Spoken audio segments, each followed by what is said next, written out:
يوم الدين إياك نعبد وإياك نستعين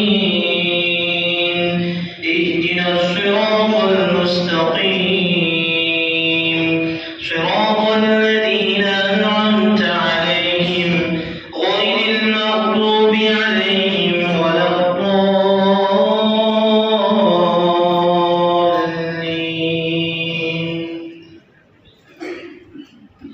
أرأيت الذي يكذب بالدين